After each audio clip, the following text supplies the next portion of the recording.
Good morning. I am Dr. Vakodkar from Bhilai, Chhattisgarh, doing my IVF practice and infertility practice since last 35 years. आज हम बहुत important topic पे बात करने वाले हैं। आजकल फेलियर्स होते जो IVF करने के बाद जो फेलियर्स होते हैं उनकी बहुत समस्या है, क्योंकि कई बार ट्राई करने के बाद भी जिनका सक्सेस नहीं होता है वो तो डेफिनेटली परेशान रहते हैं, इवन डॉक्टर्स भी परेशान रहते हैं। तो आजकल PGT टेस्ट एंड इरा टेस्ट, ये दो टेस्ट हम लोग अभी बहुत ऑफनली कर रहे हैं। PGT टेस्ट क्या है? एबनॉर्मलिटी फाइंड आउट करने के लिए टेस्ट करना, ब्लास्टोसिस्ट की बायोप्सी करना। अगर बायोप्सी में अगर वो ब्लास्टोसिस्ट नॉर्मल है तो ही उसको इम्प्लांट करना, अदरवाइज उसको इम्प्लांटेशन नहीं करना चाहिए। किस में करना है? जो रिपीटेडली IVF फेलियर होते हैं उन पेशेंट में इंडिकेटेड है। जिनको रिपीटेड मिसकैरेज होता है उनमें इंडिकेटेड है। और हायर एज में जो लेट मैरिज करते हैं, 36-37 ईयर्स में भी आजकल मैरिज होते हैं, या 40 के बाद भी होते हैं और उनको बच्चा चाहिए, वो आते हैं इनफर्टिलिटी की सलाह मांगने के लिए, तो उन केसेस में इंडिकेटेड है। अभी विदाउट PGT टेस्ट इम्प्लांटेशन का फेलियर रेट है 30-40%।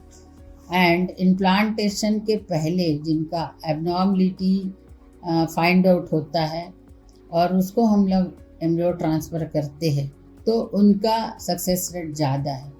और जिनका हम विदाउट टेस्ट किए बिना ही अगर ये करते हैं और उनमें पता चलता है कि एबनॉर्मल एम्ब्रियोज होंगे तो उसमें 50-70% केसेस में ये रीज़न हो सकता है फेलियर का।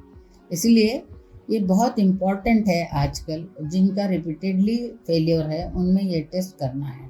और अगर इसमें क्या होता है, जैसे हम लोग रूटीनली IVF करते हैं वही प्रोसीजर होती है, और डे 5 तक एम्ब्रियो को लेबोरेटरी में डेवलप करना है ब्लास्टोसिस्ट तक। फिर ब्लास्टोसिस्ट का जो जोना होता है, आउटर लेयर, उसको लेज़र से ब्रेक करके अंदर के फ्यू सेल्स को निकाल के उसको जेनेटिक टेस्ट के लिए लैब में भेजना है। ये टेस्ट में हमको पता चलता है कि ये एम्ब्रियो, ये ब्लास्टोसिस्ट नॉर्मल है कि नहीं, एंड वो फ्रीज करके रखे हुए रहते हैं। नेक्स्ट साइकिल में हम इनको ट्रांसफ़र करेंगे, क्योंकि रिपोर्ट आने के लिए भी 3 to 4 वीक्स लगेंगे। और genetically normal embryo, normal blastocyst अगर एक भी हम ट्रांसफ़र करते तो हमको अच्छा प्रेगनेंसी रेट मिलता है।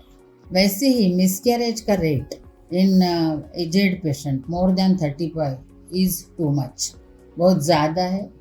और जिन लोगों का एज 35 के नीचे है उनका प्रेगनेंसी लॉस रेट कम है। तो जो लोग रिपीटेड एबॉर्शन करके आते हैं उनमें भी ये डेफिनेटली इंडिकेशन है कि इसमें हमको ये टेस्ट ज़रूर करना है, और इनके जो एम्ब्रियोज बनते हैं उनको टेस्ट करके ही इम्प्लांट करना है। उसमें पेशेंट का साइकोलॉजिकल भी ट्रीटमेंट होता है।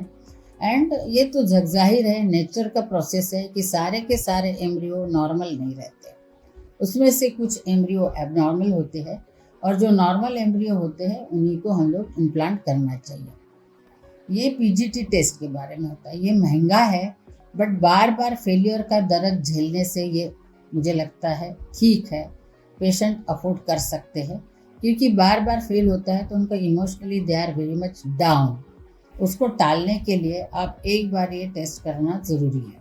दूसरा है इरा टेस्ट। इरा टेस्ट मतलब एंडोमेट्रियम का रिसेप्टिविटी असेसमेंट और एंडोमेट्रियम का रिसेप्टिविटी एनालिसिस।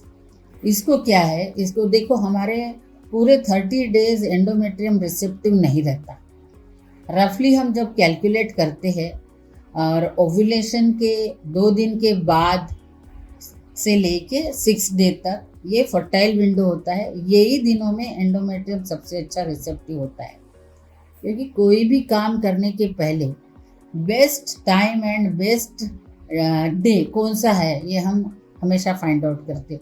उसी प्रकार से फर्टिलिटी विंडो में भी इरा टेस्ट करने से हमको घंटों में उनकी टेस्ट की रिपोर्ट आती है। समझ लो कि हमने आज इनका ट्रांसफ़र कर लिया और वो सक्सेस नहीं हुआ, इसका मतलब हमारा वो रिसेप्टिव एंडोमेट्रियम नहीं था। या तो रिसेप्टिव एंडोमेट्रियम आगे चला गया है या पीछे रह गया है, इसकी वजह से भी फेलियर होते हैं। तो इसको देखने के लिए प्रीवियस मंथ के साइकिल में जो हम लोग फ्रोजन एम्ब्रियोज या नॉर्मल एम्ब्रियो भी ट्रांसफ़र करने के लिए जो प्रोजेस्ट्रॉन हम चालू करते तो उसके 5th डे का एंडोमेट्रियम का एक स्ट्रिप निकाल के उसको लैब में भेजते हैं।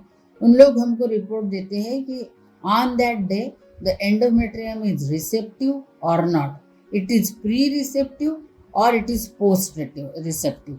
और कुछ घंटे 3-4 घंटे का डिफरेंस भी बताते हैं वो लोग अच्छे से परफेक्टली रिपोर्ट देते। उसी के आधार पे हम नेक्स्ट मंथ इनका एंडोमेट्रियम तैयार करके रिसेप्टिव एंडोमेट्रियम के दौरान ही एम्ब्रियो ट्रांसफ़र करते हैं। उसमें हमको बहुत अच्छे रिजल्ट आ रहे हैं। आजकल हम ये जो केसेस फेलियर है और जिनको ऐसी मिसकैरेजेस की हिस्ट्री है और those are having more age, means they are more than 35, 40 और 45, जो भी उनके अगर कम से कम भी एम्ब्रियो मिले तो भी उनका टेस्टिंग करके इनको एम्ब्रियो ट्रांसफ़र करने से, क्योंकि सिंगल ब्लास्टोसिस्ट ट्रांसफ़र में भी अच्छा सक्सेस है, तो ये दोनों टेस्ट करके हम उनका सक्सेस रेट बढ़ा सकते हैं और उनको अच्छी न्यूज़ दे सकते हैं। तो मुझे लगता है आज के इस मेरे वीडियो में आपको जानकारी मिली होगी और आप इसके बारे में सोचेंगे, और अगर आपको कुछ डाउट्स है तो आप मुझे ज़रूर पूछेंगे। I will try to explain everything, क्योंकि इतने से वीडियो में बहुत सारी डिटेल बातें हम नहीं कर सकते। अगर आपको कुछ भी डाउट है आप पूछिए, हम उसका जवाब ज़रूर देंगे और आपके क्वेरीज को सॉल्व करने की कोशिश करेंगे। धन्यवाद।